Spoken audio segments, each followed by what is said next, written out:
एकादश के व्यावसायिक अध्ययन पढ़ने वाले सभी बच्चों का हार्दिक स्वागत। अ, आज की इस वीडियो में हम पढ़ेंगे स्थित दुकान, बड़े स्टोर यानी कि फिक्स्ड शॉप्स, लार्ज स्टोर्स जो होते हैं वो कौन कौन से होते हैं। इससे पहले हमने पढ़ा था कि जो फिक्स्ड शॉप्स होती हैं, जो स्मॉल स्टोर्स होते हैं। आज लार्ज स्टोर्स में पहला है विभागीय भंडार, डिपार्टमेंटल स्टोर्स। डिपार्टमेंटल स्टोर्स जो होते हैं ये काफ़ी बड़े आकार में होते हैं और एक ही छत के नीचे बहुत सारी वस्तुओं की दुकानें होती हैं या फिर एक विभाग होता है। विभिन्न प्रकार की वस्तु पंक्ति के लिए एक भिन्न विभाग होता है। यहाँ उपभोक्ताओं की आवश्यकता की अनेक प्रकार की वस्तुएं एक ही स्थान पर बेची जाती हैं। अब एक पंक्ति की वस्तु के लिए भिन्न विभाग होता है, मतलब यह है कि जैसे अगर आप किसी डिपार्टमेंटल स्टोर में घुसेंगे तो आपको उसमें जेंट्स, मान लिया शूज़ का कोई एक विभाग है, तो वहाँ पर आपको शूज़ में, फुटवेयर में आपको हर प्रकार की shoes, sports shoes, casual shoes, office wearing formal shoes, ठीक है, इसके अलावा स्लीपर, सैंडल्स, ये सब मिल जाएंगे। अगले में जाएंगे तो वहाँ क्लॉथेस हो सकते हैं, तो वो दूसरा डिपार्टमेंट हो गया। उसके और आगे जाएंगे तो ग्रोसरी हो सकती है। तो ये सब डिपार्टमेंट हैं जो एक ही छत के नीचे होंगे, ठीक है। इन विभागों में जीवन उपयोग की प्रत्येक वस्तु पाने की व्यवस्था होती है। प्रत्येक विभाग का एक अधिकारी होगा जो उस विभाग के लिए उत्तरदायी होगा। वस्तुएं भिन्न भिन्न विभाग से क्रय की जा सकती हैं, परंतु इनकी बिलिंग एक ही जगह पे होती है। उस जगह को काउंटर कहा जाता है, कैश काउंटर कह सकते हैं। ऐसे कई कैश काउंटर हो सकते हैं जहाँ पे ग्राहकों को कोई असुविधा ना हो, इसलिए 3-4 काउंटर कम से कम ज़रूर होते हैं। यह एक केंद्रीकृत प्रणाली है। केंद्रीकृत प्रणाली का मतलब होता है कि पूरा डिपार्टमेंट में डिपार्टमेंटल हेड अलग अलग हो सकते हैं, लेकिन उन सबको निर्देश देने वाला कोई एक व्यक्ति होगा जो उस डिपार्टमेंटल स्टोर का जनरल मैनेजर हो सकता है या उसका मालिक हो सकता है, ठीक है। एक स्थान से ही पूरे के पूरे डिपार्टमेंटल स्टोर का संचालन हो रहा होगा। जनरली इनकी लोकेलिटी होती है कि शहर के बीचों बीच में आए जाते हैं ताकि अधिक से अधिक लोग यहाँ तक पहुँच सकें। इनके उदाहरणों में वालमार्ट, बिग बाज़ार, रिलायंस मॉल, विशाल मेगा मार्ट या वी मार्ट वगैरह इस तरह के एग्जाम्पल हैं। यह मध्यस्थों को बीच से हटा देते हैं क्योंकि सीधे ये संगठन निर्माताओं से क्रय करते हैं और भारी राशि विज्ञापन पर खर्च करते हैं, वस्तुओं का जमकर प्रमोशन भी करते हैं, ठीक। तो मुझे लगता है कि उदाहरणों से आपको ये बात समझ में आई होगी कि ये विभागीय भंडार होते क्या हैं। अगर हम इनकी विशेषताओं की बात करें तो ये काफ़ी बड़े आकार में होते हैं क्योंकि इसमें बहुत सारे विभाग एक ही छत के नीचे होते हैं, तो इनका आकार इसलिए बढ़ जाना स्वाभाविक होता है। बड़ी मात्रा में पूंजी की आवश्यकता यहाँ पड़ती है, विस्तार में विविधता मिलती है। यहाँ छोटी छोटी वस्तुओं से लेकर बड़ी बड़ी वस्तुएं भी देखने को मिलती हैं। एकल पंक्ति उत्पाद के लिए भिन्न भिन्न विभाग होता है। जैसे मैंने कहा कि शूज़ का, फुटवेयर का एक विभाग हो गया, रेडीमेड क्लॉथ्स का दूसरा विभाग हो गया। तो कुल मिला के व्यवस्था यहाँ पर काफ़ी अच्छी देखने को मिलती है, वेल अरेंज्ड चीज़ें होती हैं।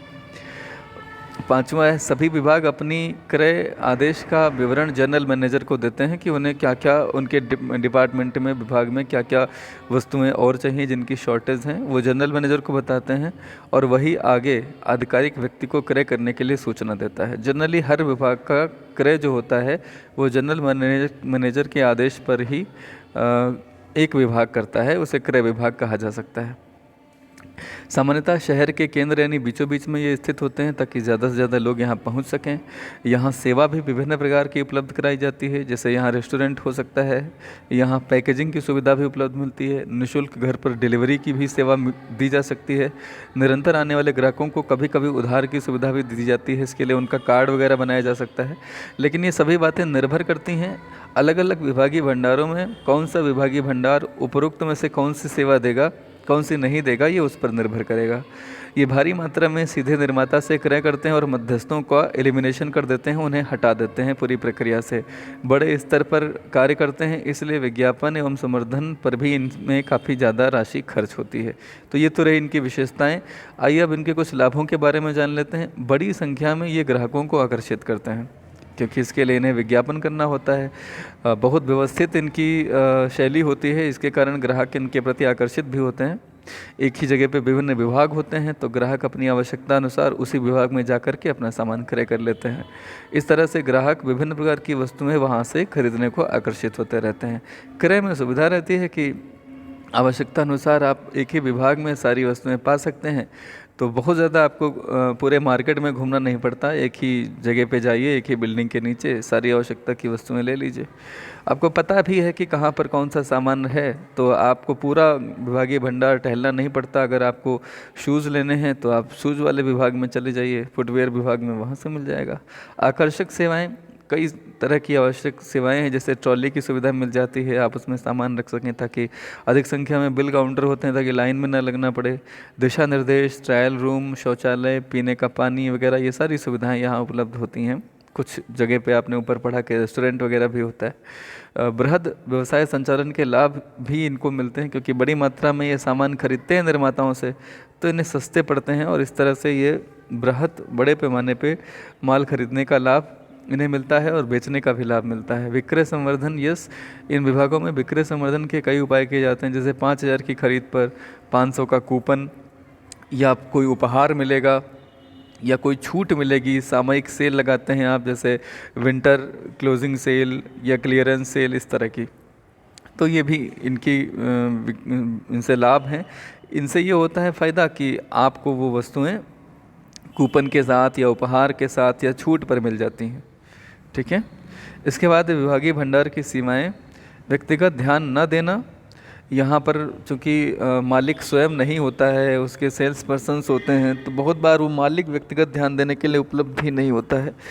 ये ना तो वो सलाह दे सकता है, अगर आप सलाह मांगेंगे तो ही आपको सलाह मिल सकती है। वो भी सलाह सिर्फ इतनी दी जाएगी कि ये प्रोडक्ट यहाँ है और ये यहाँ से ऐसे मिल जाएगा, बस, बाकी ज़्यादा सलाहें नहीं दी जाती हैं। उच्च संचालन लागत, ये ऑफ कोर्स इस तरह के विभागीय भंडारों में लाइटिंग वगैरह की, सजावट की भी अच्छे खर्चे होते हैं और एसी वगैरह रहता है, तमाम और सुविधाएं इन्हें देनी पड़ती हैं, तो इनकी ऑपरेटिंग कॉस्ट हाई होती है। हानि की अधिक संभावना है, किसी भी व्यवसाय में जितना अधिक पूंजी निवेश होगा, हानि की संभावना भी उतनी ही ज़्यादा होती है। इसी प्रकार विभागीय भंडार में भी हानि की संभावनाएं तो प्रबल होती हैं। प्रतिस्पर्धा, एक ही नगर में अधिक दुकान होने के कारण प्रतिस्पर्धा बन जाती है। इस प्रकार से दुकानों के सामान ही अपनी वस्तुओं के मूल्य निर्धारित करने होते हैं, उन्हीं के दुकान के हिसाब से आपको अपने यहाँ मूल्य कम करने होते हैं। अच्छा, विभागीय भंडार की लागत ज़्यादा आती है, तो बहुत बार विभागीय भंडार का अगर कोई एक विभाग लाभ सृजन नहीं कर पा रहा है तो आपको चलाना उसे भी है। तो कभी कभी कुछ विभागों से हानि हो रही होती, फिर भी उसे चलाना पड़ता है, और ये कहीं ना कहीं प्रतिस्पर्धा के कारण होता है। अगर कोई विभाग हानि में चल रहा है फिर भी चलाना पड़े तो ओवरऑल आपको हानि का सामना करना पड़ सकता है और आप प्रतिस्पर्धा में पिछड़ सकते हैं।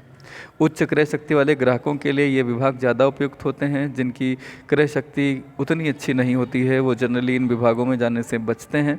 ठीक है, तो ये आपके रहे विभागीय भंडार। इसके बाद में आते हैं मल्टीपल शॉप या चेन स्टोर्स, जिन्हें हम कल जानेंगे। आज के लिए इतना ही। वीडियो आखिर तक देखने के लिए आपका सबका बहुत बहुत आभार।